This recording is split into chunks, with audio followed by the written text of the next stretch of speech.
자, 창세기 6장 13절에서 22절까지 저와 여러분이 한 절씩 번갈아 가면서 읽도록 하겠습니다.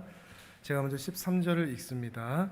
하나님이 노아에게 이르시되 모든 혈육 있는 자의 포악함이 땅에 가득함으로 그 끝날이 내 앞에 이르렀으니 내가 그들을 땅과 함께 멸하리라. 고페르나무로 너를 위하여 방주를 만들되 그 안에 칸들을 막고 역청을 그 안팎에 칠하라. 내가 만들 방주는 이러하니 그 길이는 300규빗, 너비는 50규빗, 높이는 30규빗이라. 창을 내되 그 문은 옆으로 내고 상중하 3층으로 할지니라. 내가 홍수를 땅에 일으켜 무릇 생명의 기운이 있는 모든 육체를 천하에서 멸절하리니 땅에 있는 것들이 다 죽으리라. 노아는 내가 언약을 세우리니 너는 내 아들들과 내 아내와 내 며느리들과 함께 그 방주로 들어가고 혈육 있는 모든 생물을 너는 각기 암수 한 쌍씩 방주로 이끌어 들여 너와 함께 생명을 보존하게 하되 해가 그 종류대로 가축이 그 종류대로 땅에 기는 모든 것이 그 종류대로 각기 둘씩 네개로 나아오리니 그 생명을 보존하게 하라. 너는 먹을 모든 양식을 네게로 가져다가 저축하라. 이것이 너와 그들의 먹을 것이 되리라. 노아가 그와 같이 하여 하나님이 자기에게 명하신 대로 다 준행하였더라. 아멘. 이제 창세기 6장부터 8장까지는 노아 시대에 있었던 큰 홍수가 기록이 되어 있습니다. 우리가 다 읽지는 못하지만 그 안에 있는 내용들은 매우 세밀하게 기록이 되어 있습니다. 방주의 크기, 또 그 안에 들어가는 짐승들, 그리고 짓는 과정들, 홍수의 전 과정이 매우 세밀하게 기록이 되어 있는데, 그러한 이유들은 이 홍수 사건이 실제 있었던 일이기 때문에 더욱 그렇게 자세하게 기록이 되어 있을 것입니다. 그런데 중요한 초점이 있는데, 이 사건의 중요한 초점은 홍수 심판에 있지 않습니다. 우리는 다 홍수 심판이 있었다 없었다 여기에만 초점을 맞추기 쉬운데, 여기에서 중요한 초점은 무엇인가 하면 그 홍수 심판 가운데서도 노아가 구원함을 받았다, 이것이 초점이 됩니다. 그 심판에 살아남은 한 생명이 되는 것이죠. 또한 더 나아가서 그 한 생명을 구원하신 하나님의 은혜, 이것이 우리가 이 홍수 심판에서 가장 유심히 보아야 할 중요한 초점이 된다는 것이죠. 물론 구약 이 부분만 읽다 보면 홍수 심판이 있었겠다 하겠지만, 성경 전체의 큰 흐름을 보자고 한다면 그 심판 가운데 은혜를 베푸신 하나님의 은혜, 그리고 그 은혜로 인하여 심판에서 구원받을 수 있는 은혜의 가능성을 우리가 발견하는 것이 이 본문에서 중요한 초점이 된다는 것이죠. 그래서 지난 시간에 그런 말씀 드렸지 않습니까? 에녹이 죽음을 경험하지 않고 하늘로 올라간 것, 또한 노아가 심판을 받지 않고 구원받은 것은 그들의 믿음이 남달랐기 때문에가 아니라고 했죠. 그래서 그들의 믿음을 본받자, 이게 아니라고 했죠. 철저히 하나님의 은혜라는 이야기를 지난 시간에 함께 보았습니다. 한 번 더 읽어볼까요? 6장 8절 9절 10절을 같이 한번 읽어보겠습니다. 6장 8절 9절 10절 시작. 그러나 노아는 여호와께 은혜를 입었더라. 이것이 노아의 족본이라. 노아는 의인이요 당대의 완전한 자라. 그는 하나님과 동행하였으며 세 아들을 낳았으니 셈과 함과 야벳이라. 아멘. 에녹과 노아는 하나님의 은혜를 입은 자였다. 그 은혜를 입었기 때문에 그들은 의인으로, 그 당대의 완전한 자로 하나님과 동행하는 그런 삶을 살 수 있었다는 것이죠. 사람에게 원인이 없고 하나님에게 원인이 있어서 하나님께서 은혜를 베풀어 주시면 그렇게 하나님과 동행하는 삶을 살 수 있다는 것입니다. 그러면 하나님께서 에녹과 노아에게 은혜를 베풀어 주시고, 그리고 마찬가지로 하나님께서 우리에게 그 은혜를 베풀어 주시면 우리가 살아가는 삶은 수월할까요? 쉬울까요? 편할까요? 에녹과 노아에게 하나님께서 그렇게 은혜를 베풀어 주셨으니 그들의 삶이 편했을까요? 야, 하나님께서 저 사람에게 은혜를 베풀어 주시는구나 하면서 박수 쳐주었을까요? 세상 사람들이? 결코 그렇지는 않습니다. 우리가 하나님의 은혜를 입었다는 것과 우리의 삶이 편하고 잘되고 잘 산다라는 것과는 다른 의미가 됩니다. 오히려 하나님의 은혜를 입으면 입을수록 왜 이렇게 고된 일이 많은지, 갈등이 많은지, 염려와 걱정이 많은지, 어떻게 이렇게 나의 죄인됨이 시간이 지날수록 더 드러나기만 할 뿐인지 오히려 여러 가지 갈등 가운데 쌓여지게 된다는 것입니다. 그런 이유가 무엇이냐? 함께 읽었던 이 본문에서는 이 세상이 죄로 가득한 세상이기 때문이라고 말을 하고 있습니다. 또 읽어보겠습니다. 6장 5절, 6절, 7절을 같이 읽도록 하겠습니다. 6장 5절, 6절, 7절 함께 읽습니다. 시작. 여호와께서 사람의 죄악이 세상에 가득함과 그의 마음으로 생각하는 모든 계획이 항상 악할 뿐임을 보시고 땅 위에 사람 지으셨음을 한탄하사 마음에 근심하시고 이르시되 내가 창조한 사람을 내가 지면에서 쓸어버리되 사람으로부터 가축과 기는 것과 공중의 새까지 그리하리니 이는 내가 그것들을 지었음을 한탄함이니라 하시니라. 아멘. 죄악이 세상에 가득하다. 그래서 다 쓸어버릴 수밖에 없는, 한탄하시고 안타까워하시는 그 모습이 기록되어 있습니다. 하나님께서 천지를 만드시고 6일 동안 그렇게 기뻐하셨던 모습들과는 확연하게, 완전하게 대조가 되는 그런 모습이죠. 근데 그 모습이 겉으로만 악한 모습이 있는 것이 아니라 생각하는 모든 계획이 항상 악할 뿐이다. 곧 속까지, 겉과 속까지 완전히 죄로 가득한 모습이 되었다는 것을 말하고 있습니다. 이러한 세상에 노아와 에녹이 그리고 오늘 우리가 살아가고 있는 것이죠. 하나님의 은혜, 그 은혜로 살아가고자 하지만 이 세상은 죄로 가득한 세상이기에 그 은혜로 살아가면 살아갈수록 고될 수밖에 없다는 것입니다. 그런데 이렇게 고될 수밖에 없는 우리의 삶이 우리만 아니라 그 시대도 그랬는데 가인의 후손들이야 당연히 그렇게 살 수밖에 없겠죠. 근데 문제는 뭔가 하면 셋의 후손들마저도 그렇게 위태위태하게 살아가는 모습을 보게 된다는 것입니다. 오늘 우리말로 표현하면 세상 사람들이 하나님을 모르니 하나님께서 기뻐하시는 삶을 살 수가 없죠. 근데 문제는 하나님을 안다고 하는 신앙인들마저도 세상에 젖어 살아가는 모습을 보게 된다는 것입니다. 또 읽어볼까요? 6장 1절, 2절, 3절입니다. 역으로 추적해서 읽어보고 있습니다. 6장 1절, 2절, 3절 같이 읽습니다. 시작.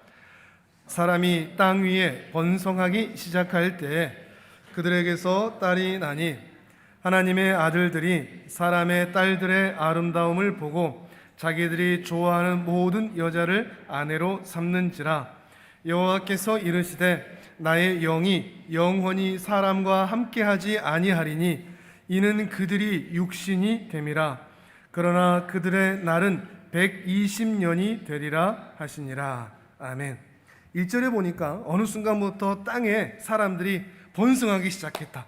기하급수적으로 늘어나기 시작했다는 것이겠죠. 그런데 사람이 늘어났다, 인구가 늘어갔다는 것이 핵심이 아니라 그렇게 늘어가면 늘어갈수록 이 땅의 죄악과 이 땅에 하나님이 기뻐하시지 않는 그런 모습들이 더욱더 번성해 가는 모습을 말하고 있는데 어떻게 나타나느냐? 하나님의 아들들과 사람의 딸들이 혼합되고 혼재되고 그래서 타락의 길로 가는 모습을 말하고 있습니다. 하나님의 아들들이 누구냐, 사람의 딸들이 누구냐 하는 것에 대해서는 여전히 정확하게 이것이다라고 말하기가 좀 쉽지 않은 좀 논쟁이 있는 부분입니다. 그런데 문맥에서 이야기하고 일반적인 해석을 말씀드리고 그리고 전통적인 해석을 말씀드리자고 하면 하나님의 아들들과 사람의 딸들은 쉽게 말하면 신자와 불신자 또는 믿는 가문과 믿지 않는 가문, 지금까지 얘기해왔던 대로 얘기한다면 셋의 후손들과 가인의 후손들을 말할 수 있을 것입니다. 이들이 서로 결혼한다는 것은 혼합되고 혼재되는 그런 모습을 드러내고 있는 것이죠. 가인의 후손들이야 그럴 수밖에 없다고 하지만 안타까운 것은 바로 이 셋의 후손들이라는 것입니다. 시간이 지나갈수록, 시대가 흘러갈수록 믿음의 내공이 더욱 쌓여지는 것이 아니라 믿음의 자손들이 가인의 후손들을 더 많이 닮아가고 있다 하는 것을 말하고 있는 것이기 때문입니다. 죄악이 홍수처럼 넘칠대는 그 세상 가운데서 그 죄악을 먹고 마시면서 믿음의 자손들마저도 살아가고 있는 모습을 표현하고 있는 것입니다. 이러한 모습은 신약에서도 예수님께서도 말씀하신 부분입니다. 누가복음 17장 말씀을 같이 한번 보시죠. 화면을 보면서 함께 보겠습니다. 누가복음 17장 27절에서 29절을 같이 읽도록 하겠습니다. 시작. 노아가 방주에 들어가던 날까지 사람들이 먹고 마시고 장가들고 시집가더니 홍수가 나서 그들을 다 멸망시켰으며 또 롯의 때와 같으리니 사람들이 먹고 마시고 사고 팔고 심고 집을 짓더니 롯이 소돔에서 나가던 날에 하늘로부터 불과 유황이 비오듯 하여 그들을 멸망시켰느니라. 아멘. 예수님께서 어떤 말씀을 하시는가 하면 노아 시대에 노아가 방주에 들어가던 날까지, 그러니까 홍수 심판이 일어나는 그 순간까지, 그리고 28절에서는 롯의 때 소돔과 고모라 땅에 그 땅에 심판이 있을 때까지 그 시대의 사람들이 어떠했느냐, 이 이야기를 하고 있는데 그 시대 사람들의 특징이 뭐죠? 하나님의 심판이 있다 하는 것을, 이제 곧 그 심판이 이들에게 있을 것인데 하나님의 심판이 있다는 것을 전혀 알지 못한다는 것입니다. 그리고 그 심판을 향해서 자기들이 달려가고 있다는 것도 모른다는 것이며, 이것을 모르니 그 심판에 대하여 전혀 준비되지 않은 채 살아가고 있다는 것을 지적하고 있는 것입니다. 어떻게 살고 있죠? 의외입니다. 악행을 말하지 않습니다. 먹고 마시고 장가들고 시집가고 사고 팔고 심고 집 짓는 거, 이게 죄인가요? 왜 도덕적이고 윤리적인 악행과 대적들, 이것들을 대해서 언급하지 않으시고 예수님은 그 시대 사람들 말이야 심판 앞두고도 이러고 있었어라고 말씀하셨을까요? 이게 문제가 됩니까? 그러면 이것도 하지 말라는 말일까요? 그것이 아닙니다. 예수님께서 하신 의도는 이것입니다. 그들은 곧 있을 심판에 대하여서는 생각하지 않고 그저 일상생활, 눈에 보이는 그 일상생활에 매몰되어 있다는 것을 말하고자 하시는 것입니다. 먹고 마시고 장가가고 시집가고 사고 팔고 소출을 얻기 위해서 심고 내 집을 세우고 라고 하는 일상의 생활에 매몰되어서 하나님이 계신지, 하나님의 심판이 있는지, 우리가 이렇게 살면 어떤 심판과 형벌을 받게 되는지 그것에 대해서는 아무런 생각이 없이 그저 일상생활에, 그 신앙인들마저도 그렇게 살아가고 있다는 것에 대해서 말하고 있는 것입니다. 바로 이런 의미를 다시 오늘 본문 돌아오셔서 6장 2절에서 이렇게 말하는 것이죠. 다시 2절을 읽어볼까요? 시작. 하나님의 아들들이 내 딸들의 아름다움을 보고 자기들이 좋아하는 모든 여자를 아내로 삼는지라. 아멘. 창세기 이 부분만 보면 하나님의 아들들이 누군가, 사람의 딸들이 누군가 하는 것에 대해서 관심이 가져질 수밖에 없는데, 이런 노아 시대에 있었던 이 말씀과 연결을 해보면 이 말씀이 사실 단순히 결혼에 대한 이야기만이 아니라 그 시대에 있었던 모든 사람들의, 특별히 신앙인들마저도 뭐에 빠져 있었다? 일상생활에, 일상에 매몰되어 있었다. 하나님이 계시는가? 하나님이 어떤 말씀을 하셨는가? 하나님이 어떤 분이신가? 또 우리가 돌아가야 할 그 에덴은 어디인가? 라는 그런 관심 전혀 없이, 하나님의 심판이 있을 수 있다라는 것에 대한 관심도 전혀 없이, 가인의 후손도 심지어 셋의 후손들마저도, 심지어 신앙인들과 신자들마저도 그 일상생활에 매몰되어서 어떻게 하면 잘 먹고, 어떻게 하면 잘 사나, 어떻게 하면 잘 시집가고, 어떻게 하면 잘 장가가나, 어떻게 하면 많은 소출을 얻을 수 있나, 어떻게 하면 우리 집을 더 든든히 세우고 큰 평수에 살아갈 수 있나, 이런 것에 매몰되어 있었던 것에 대해서 말하고 있다는 것입니다. 안타까운 현실이죠. 이러한 삶의 결과가 무엇이죠? 3절을 또 다시 읽어봅니다. 3절입니다. 시작. 여호와께서 이르시되 나의 영이 영원히 사람과 함께하지 아니하리니 이는 그들이 육신이 됨이라. 그러나 그들의 날은 120년이 되리라 하시니라. 아멘. 롯이 소돔과 고모라 땅에 살다가 베드로후서 2장에 보면 그의 의로운 심령이 상하여 갔더라, 이런 말씀이 있습니다. 롯이 그런 마음, 자기 마음이 세상에 물들어갈 것이라고 생각이나 했겠고 바라기나 했겠습니까? 그런데 하루하루 살아가다 보니까, 그 세상의 흐름 가운데 살아가다 보니까 자기도 모르게 그렇게 먹고 마시고 사고 팔고 시집가고 장가가는 거 하는 그런 세상의 흐름에 하나씩 하나씩 젖어가고 있다는 것입니다. 그 롯의 의로운 심령이 상하여져 가고 있다는 것이죠. 그런 일들이 이 세상에 가득하게 되었고 결국에 그들이 무엇이 되었다? 육신이 되었다라는 표현을 하고 있습니다. 육신이 되었다라는 이 표현, 또는 육이라는 이 표현은 성경에서 좀 자주 등장하는 표현인데, 특별히 하나님의 성령, 또 성령의 사람, 이것과 대비가 되는 표현입니다. 성령으로 살 것이냐 육신으로 살 것이냐, 이런 것처럼 말이죠. 육신이라는 것은 어떤 의미인가 하면, 쉽게 말하면 이 성령으로 사는 사람과 대비가 되는 삶으로서 하나님이 아예 삭제된, 하나님에 대한 감각이 없는, 하나님이 뭐라고 말씀하셨어도 하나님 말씀 그래? 뭐 그러든지 말든지, 이런 상태, 이것이 바로 육신입니다. 그저 우리의 몸이 육신이다 이런 개념이 아니고 하나님에 대해서 무감각한 상태, 하나님에 대해서 전혀 감흥이 없는 상태, 관심도 없는, 자기에게서는 하나님이라는 단어와 그 존재를 삭제시켜버린, 내 인생에서 하나님을 제외시켜버린 상태, 그런 상태를 바로 육신이라고 얘기를 하고, 그리고 이제 육신이 된 이들의 날이 120년이다 라고 얘기를 하고 있습니다. 정확하게 이것이 무엇이다라고 표현하기는 쉽지는 않지만 두 가지 가능성이 있는데, 하나는 이제 인간의 수명이 120년 정도로 줄었다라는 이야기가 있고, 또 하나는 홍수 심판이 120년이 남았다, 이 두 가지 해석이 있는데, 딱 어떤 것이 이거다라고 말할 수 없지만 둘 다의 가능성을 다 가지고 있습니다. 중요한 것은 무엇보다도 이렇게 육신이 된 이들, 그리고 이제 그들의 삶이 변화되고 심판을 앞두고 있는 이들에게 더 이상 하나님의 영이 함께 하실 수 없었다라는 말을 하고 있는 것입니다. 하나님의 영이 더 이상 함께 할 수 없다, 하나님이 화를 내고 떠나버렸다는 것이 아니라 육신이 되어 이 사람들이 하나님을 삭제시켜 버렸으니 하나님이 계실 공간이 없는 것입니다. 사람의 마음에 하나님에 대한 관심도 없고 그에 대한 민감한 반응도 나타나지 않으니, 하나님이 이 마음에 존재하지 않으니 하나님이 우리 가운데 있을 수가 없는 것이죠. 하나님이 화를 내고 분노하여 떠나신 게 아니라 사람 스스로 밀어내버린 것입니다. 하나님이 계실 공간이 없을 정도로 말이죠. 그렇게 그 시대가 죄의 악 가운데 가득한 시대였다라는 것을 말하고 있는 것입니다.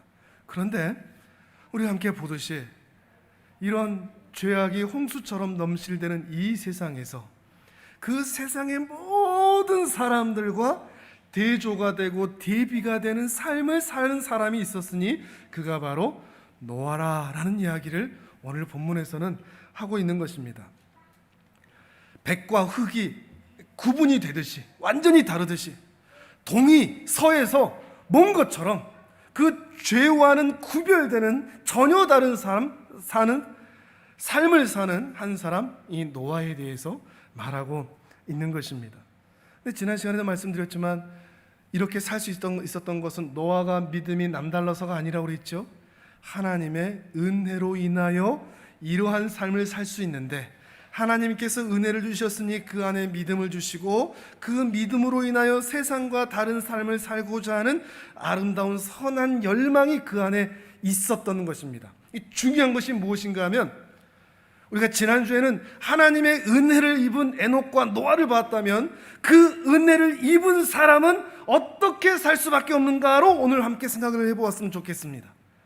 은혜를 입은 사람은 나 이제 은혜 입었으니 뭐 대충 살아도 뭐 천국 가겠지 이러지를 않는다는 것입니다. 은혜를 입은 사람은 세상과 결이 다른 삶을 살 수밖에 없다는 것입니다. 결코 세상과 혼재되어서 혼합되어서 그들에게 전염되어서 살 수는 없다는 것입니다. 동이 서에서 먼 것처럼 죄악들에게서 멀어지는 삶을 살아갈 수밖에 없다는 것이죠. 그러한 삶에 대해서 한 단어가 눈에 깊이 박힙니다.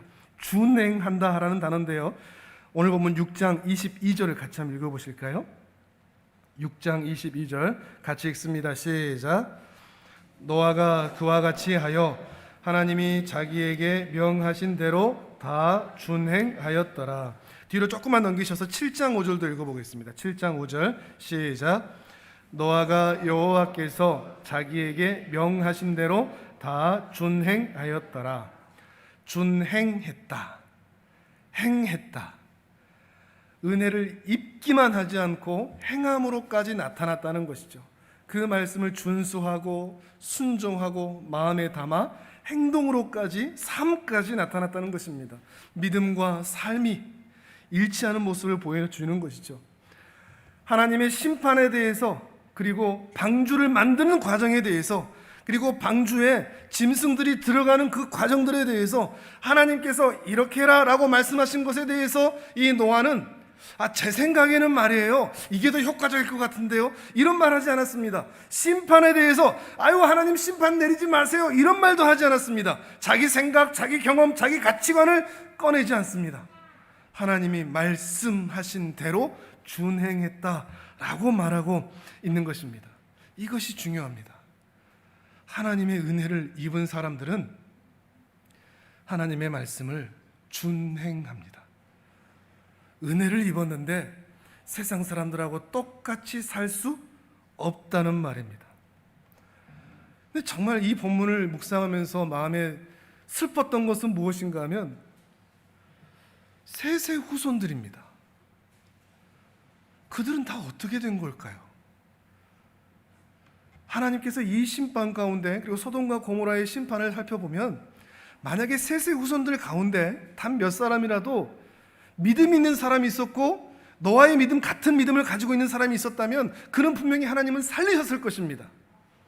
그런데 이 심판 가운데 아무도 그 노아의 방주에 들어온 사람이 없었다는 것은 그 심판 날까지 먹고 마시고 사고 팔고 심고 집을 세우는 일로 셋의 후손들마저도 그렇게 살아왔다는 것을 말하고 있는 것입니다.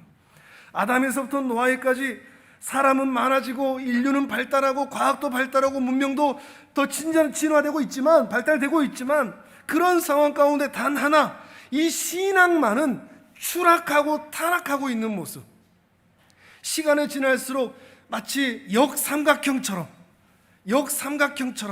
역피라미드처럼 믿음의 사람이 많이 있었는데 시대가 지나갈수록 오히려 그 믿음의 숫자가 줄어들어서 마지막에 결국에는 노아밖에 남지가 않은 그 셋의 후손들 다 어디 가고, 그들 다 하나님의 이름을 부르며 하나님의 은혜 가운데 살겠다고 예배했던 그들 다 어디 가고 이제 노아밖에 남지 않았는가? 에녹이 승천한 것도 본 사람이 있을 것인데 그들은 다 어디 가고 이제 이 노아밖에 남지 않았단 말인가? 더 슬픈 건 뭔가 하면 이게 그들의 이야기만 아니라 오늘 우리의 이야기이기 때문이기도 합니다. 할아버지의 신앙이 아버지에게로 그대로 흘러가고 그 아버지의 신앙이 그 자식들에게 흘러가야 되는데 어찌된 게 더 역삼각형이 되어서 할아버지의 신앙보다 못한 아버지의 신앙, 아버지의 신앙보다 훨씬 못한 그 손자의 신앙, 우리 다음 세대는 어떻게 될까요? 우리 몇십 년 뒤에 우리 한국교회의 모습은 어떻게 할까요? 수많은 사람들이 하나님의 은혜가 소중하다라고 말을 하지만 그 은혜에 대해 정말로 갈망하고 그 은혜를 경험하고자 하는 사람이 그다지 많지가 않습니다.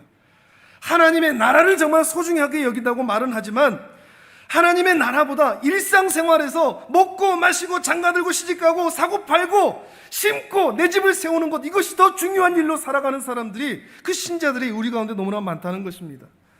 부모님들이 자녀들의 신앙을 걱정합니다. 우리 자녀 어떻게 할까요? 우리 자녀들 믿음으로 잘 키울 수 있을까요? 근데 제가 볼 때는 그 자녀보다 그 부모가 더 문제인데, 자기 신앙부터 먼저 살펴야 되는데, 자기는 신앙으로 살지 않고 훨씬 세상에 깊이 빠져 있는데, 그런 상태에서 애들만 탓하고 있는 그런 모습을 보면, 그런 부모의 모습으로 어떻게 그 자녀에게 그 신앙이 흘러갈 수 있다는 말입니까? 이 창세기 6장의 이야기가 수천 년 전의 이야기라 할지라도 오늘 우리가 깊이 새기지 않으면 안 될 그런 이야기가 된다는 것입니다. 여러분들 잘하고 있는데 제가 괜히 혼내는 것 같은 그런 느낌이 들기도 하지만, 어떻게 하면 이 스토리를 바꿀 수 있을까? 이 역삼각형 스토리가 아니라 어떻게 다시 삼각형으로 또 없는 건가요? 하여튼 더 믿음이 더 풍성해지고 부흥 일어나는 그런 일들이 우리 가문 안에, 우리 교회 안에 이 시대 가운데 일어날 수 있을까? 이 노아 할아버지로부터 딱 3가지를 배우고 바꿨으면 좋겠습니다. 3가지를 우리 바꿨으면 좋겠습니다. 첫 번째, 관중을 바꿔야 됩니다. 내 관중. 여러분, 누구를 의식하며 이 땅을 살아가고 있습니까? 사람을 의식합니까? 세상을 의식합니까? 아니면 모든 순간 하나님을 의식하며 살아가고 있습니까?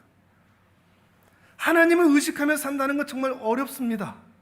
믿음으로 산다는 것, 은혜로 산다는 것 정말 어렵습니다. 유혹이 너무나 큽니다. 근데 노아 할아버지는 세상 모든 사람들이 다 남쪽을 바라보고 있는데 홀로 북쪽을 바라보고 있는 것처럼, 그거 정말 쉬운 일 아닙니다.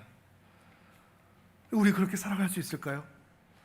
세상 사람들이 뭐라고 하든지 간에 하나님만 바라보고 하나님을 의식하며 살아가는, 그래서 세상에 살면서도 세상의 물결에 휩쓸리지가 않는, 히브리서에서 그러한 방법으로 하나님을 경외하는 노아에 대해서 말하고 있습니다. 히브리서 11장 7절을 같이 한번 찾아볼까요? 신약 364페이지쯤에 있습니다. 신약 성경 364페이지 히브리서 11장 7절입니다. 히브리서 11장은 믿음의 사람들에 대한 이야기를 기록하고 있죠. 히브리서 11장 7절입니다. 같이 읽겠습니다. 시작. 믿음으로 노아는 아직 보이지 않는 일에 경고하심을 받아 경외함으로 방주를 준비하여 그 집을 구원하였으니 이로 말미암아 세상을 정죄하고 믿음을 따르는 의의 상속자가 되었느니라. 아멘. 조금 신앙적으로 얘기하면 하나님을 경외한다. 좀 우리가 편하게 하는 말로 생각하면 하나님을 관중으로 의식하고 하나님 의식하며 산다. 하나님 앞에 산다. 이런 마음이 필요하다는 것입니다. 노아는 그랬다는 것입니다. 노아는 하나님을 경외했습니다. 세상의 조롱과 비난 신경 쓰지 않았습니다. 그러든지 말든지 나는 하나님을 경외하고 하나님의 말씀에 준행할 뿐이다라는 것이죠. 뒤로 조금만 넘기셔서 12장 2절도 같이 읽어보겠습니다. 히브리서 12장 2절 같이 읽습니다. 시작. 믿음의 주요 또 온전하게 하시는 이인 예수를 바라보자. 그는 그 앞에 있는 기쁨을 위하여 십자가를 참으사 부끄러움을 개의치 아니하시더니 하나님 보좌 우편에 앉으셨느니라. 아멘.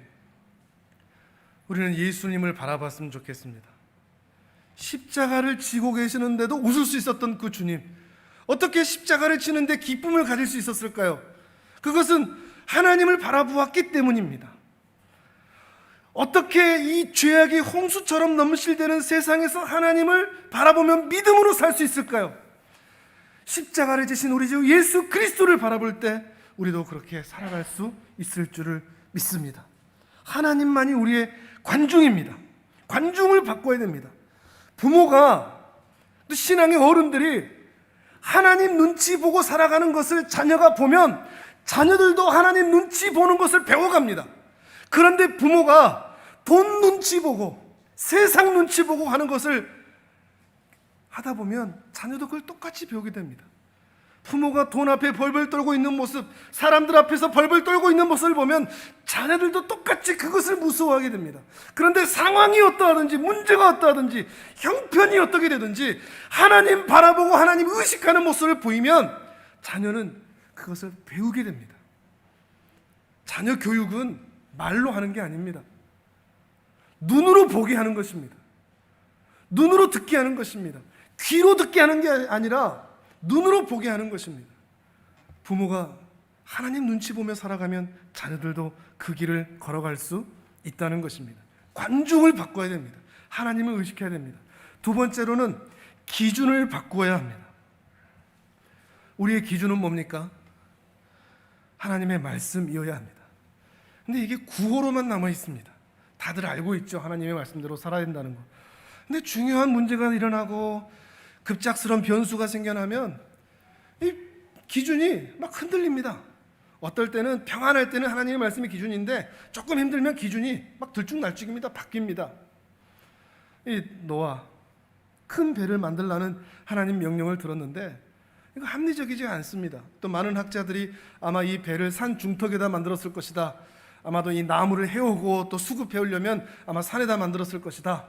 그리고 홍수가 차면 또 높은 곳에 있어야 되니까 산에다 만들었을 것이다 하는데 하나님께서 갑자기 홍수가 일어날 것이고, 왜냐하면 이 노아는 아직까지 그렇게 큰 비, 산 중턱까지 차오르는 비를 경험한 적이 없거든요.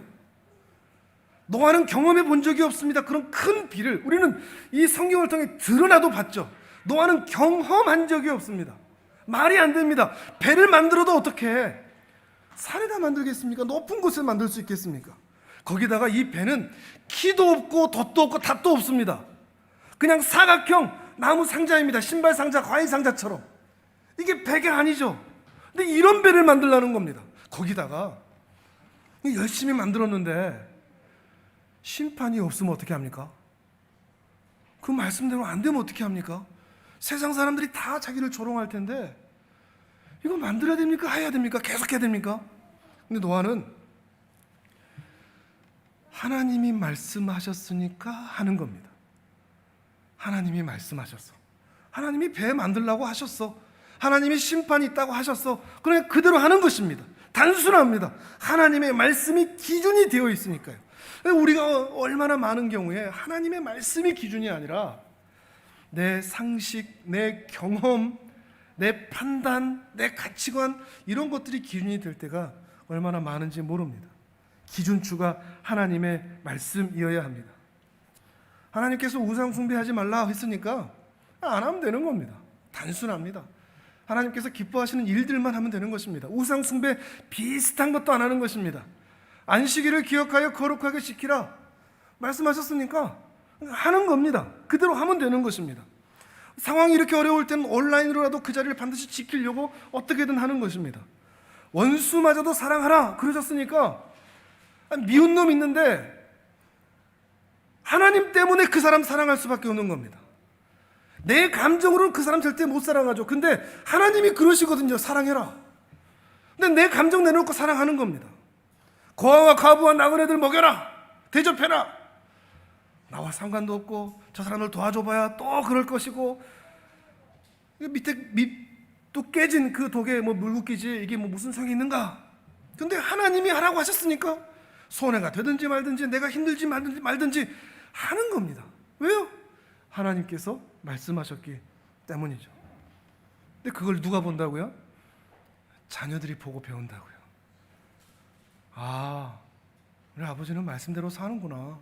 하나님이 그렇게 하셨으니까 하는 거구나. 근데 자녀들이 아버지가 사는, 어머니가 사는, 또 교회 어른들이 사는 그 모습을 보고 어떨 것 같습니까? 여러분이 사는 삶에 따라서 여러분의 이웃이나 여러분의 가족이 말씀대로 살고 있는 어른, 부모의 모습을 보여주고 계시는 것 같습니까? 아니면 자꾸 흔들리는 것 같습니까? 중심이 분명하셔야 됩니다.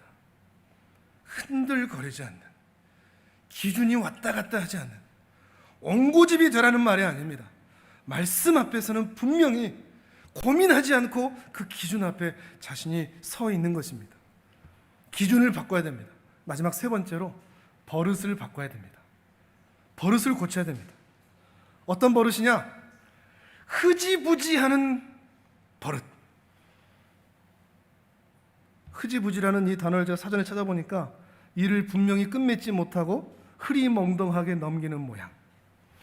노아는 끝까지 했습니다. 아까도 말씀드렸지만 이 120년이 홍수 심판이 남아있는 기간이라고 생각한다고 하면 배를 만드는 기간은 아마 100여 년이 되었을 것입니다. 당시 시대가 신석기 이런 시대일까요? 톱 이런 것도 없을 것 아닙니까? 돌로 막 쪼개서 저 산에서 큰 나무 쪼개고 그 나무 하나 쪼개는 것도 며칠, 100년 정말 걸렸을 것 같습니다. 그거 쪼개고 연결하고 석청 바르고 그것도 가족들만, 또 남자는 4명 여자는 4명이니까 아무래도 남자들이 좀 더 힘을 쓰겠죠. 그 몇 사람이서 그 큰 배를 만들려고 하니 저 같은 사람이면 하나님 명령이고 뭐고 한 이틀 할까요? 아니 하루. 그걸 완성할 때까지 이 노아 할아버지는 세상 사람들이 와서 비아냥 거리든지 뭐하든지 그냥 계속 그 자리를 꾸준히 지키는 겁니다. 우리에게 이게 버릇이 되었으면 좋겠습니다. 끈기, 지속, 인내, 기다림, 오래 참음. 여러분의 마음은 어떻습니까? 여러분의 마음은 이 끈기가 있으십니까? 어떤 상황 형편 상관없이 하나님을 믿음으로 바라보며 사모하며 살아가고 있습니까? 끝까지 사랑하고 있습니까? 여러분의 삶의 모습은 어떻습니까? 끈기가 있습니까? 오래 참으십니까? 견디십니까? 아니면 흐지부지가 되십니까? 상황에 따라 바뀌십니까? 물론 이런 말들을 합니다. 변수가 인생에는 많다고, 갑작스러운 일들이 생길 때가 많다고. 맞습니다. 변수가 생길 때가 많습니다. 그래서 내 기준을 지키지 못할 때가 참 많이 있습니다. 그런데 신앙의 실력이라는 것은 그 변수에도 그 자리를 지키는 게 실력입니다. 갑작스러운 일에도 내가 지켜야 할 그 자리를 끝까지 지키는 것, 그것이 실력입니다. 그것을 하나님이 다 지켜보고 계십니다. 그리고 우리의 자녀들이 다 그걸 지켜보고 있습니다. 그래서 일 생기면 예배 빠져도 되는구나. 형편이 어려우면 봉사고 성김이고 헌금이고 안 해도 되는구나. 자연스럽게 배워온 겁니다. 여러분, 우리 자녀들한테, 우리 다음 세대들한테 왜 저 모양일까? 왜 예배를 안 드릴까? 말할 거 한 가지도 없습니다. 다 누구 보고 배웠을까요? 숙달된 조교처럼 훈련된 우리 부모들의 그 신앙의 모습, 그 롯의 의로운 심령이 상하여져 가듯이 우리도 이 세상에서 상하여지면서 세상을 닮아가는 그 모습, 먹고 사는 것 때문에 이 세상에서 사고 팔고 입고 사는 것 때문에 그렇게 심령이 상하여져 믿음에서 멀어져 갔던 그 모습을 우리 자녀들이 보고 자라왔으니 그 자녀들도 똑같이 그렇게 갈 수밖에 없었다는 것입니다. 예전에 어떤 장로님 가정이었는데 장례가 있었습니다. 근데 장례가 토요일에 있었거든요. 토요일이 있으면 주일 또 드려야 되고 월, 화 이렇게 되지 않습니까? 그래서 주일날 아이고 장로님 못 오시겠구나 했는데 웬걸 그 예배 그 자리에 그 장로님 가정이 그 장례식장을 다 비우고 예배를 드리시는 겁니다. 상복을 입고. 성도들이 충격을 받았습니다. 당연히 빠져도 되겠다 생각을 하거든요. 근데 성도들 대부분이 어떤 생각을 하느냐? 장례 중에도 예배 드릴 수 있구나. 배운 겁니다. 말로 배운 게 아니라 삶으로 배운 겁니다. 어떤 분이 수술을 하셨습니다. 또 권사님이 있는데 이런 말 하면 좀 그런데 수술을 하셨는데 몸을 나오시기 힘든 상황입니다. 근데 그 아픈 몸을 이끌고 한 발자국 한 발자국 그렇게 걷는데 성도님들이 다 옆에서 보면서 다 사정을 아니까 같이 우는 겁니다. 아니 쉬어도 되고 좀 천천히 나와도 되는데, 근데 그 한 발자국 한 발자국 고통을 참으면서 나오는 그 모습을 보면서 성도들이 도전을 받는 것입니다. 이 코로나 시대에 참 우리 핑계대기 좋은 시절이 되어버렸습니다. 코로나가 심해졌어요. 이 코로나가 심해지니까 최근에 그 비가 좀 많이 올 때 주일에 있었지 않습니까? 비가 온다고 교회를 안 오겠대요. 조금씩 젖어가는 겁니다. 여러분은 누군가에게 좋은 모범과 본이 되어가고 계십니까? 아니면 안 좋은 거를 따라 배우게 하는 그런 본이 되어가고 계십니까? 우리는 가정에서 어떤 본이 되어 있을까요? 어떻게 살아가고 계십니까? 너 할아버지가 이 배를 짓다가 연상을 해보고 상상을 해보니 정말 끔찍하겠다는 생각이 듭니다. 그 배 짓는 것을 포기할 이유 100가지 1000가지는 넘을 것 같습니다. 그런데 하나님이 말씀하셨으니 그 자리를 끝까지 지킨 겁니다. 은혜 받은 자의 이 삶, 쉬운 삶입니까? 어려운 삶입니까? 은혜를 받았다고 해서 결코 쉽고 편하고 수월하지는 않다는 것입니다. 근데 포기하는 것도 버릇하면 그 포기가 습관이 되듯이 포기하지 않고 끝까지 그 믿음의 자리를 지키는 것을 버릇하면 그것이 경건한 습관이 될 줄을 믿습니다. 예수님도 그러셨습니다. 요한복음 13장 1절입니다. 화면을 보면서 같이 읽어보실까요? 시작. 유월절 전에 예수께서 자기가 세상을 떠나 아버지께로 돌아가실 때가 이른 줄 아시고 세상에 있는 자기 사람들을 사랑하시되 끝까지 사랑하시니라. 아멘. 예수님이 제 맘 같다 생각했을 때, 불경한 이야기지만 이 제자들 하는 꼬라지를 보면 그냥 좀 패고 두들겨 패고 뭐 번개를 쳐버린다든지 막 곰이 와서 삼켜버린다든지 막 땅이 집어삼키게 한다든지 그러실 수 있을 것 같은데, 예수님의 결론은 이것이었습니다. 사랑하는데 끝까지 사랑한다. 그 발을 씻겨주시는 그 마음, 요한복음 13장에 나타나 있는 것이죠. 우리도 참 그럴 때 있지 않습니까? 그만하고 싶다.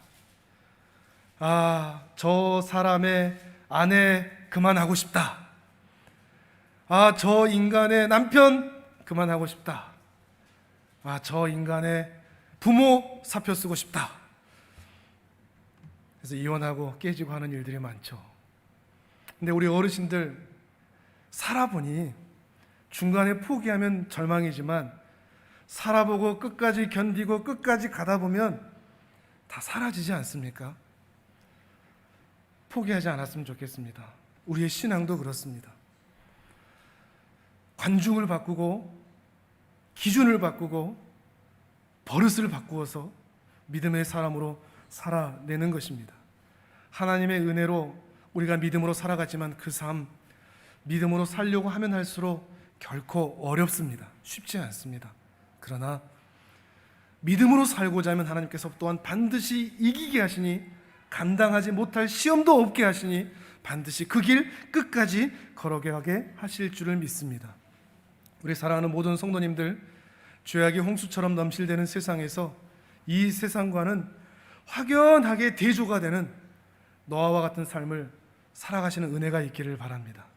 그래서 여러분을 통해서 여러분의 가족들이, 자녀들이, 또 여러분의 이웃들이 여러분의 신앙의 삶을 통해서 도전을 받고 감동을 받아 함께 그 길을 걸어가는 사람들이 여러분을 통해서 더 많이 나타날 수 있도록 축복의 통로로 사시는 우리 귀한 하나님의 사람들 되시기를 주님의 이름으로 축복합니다.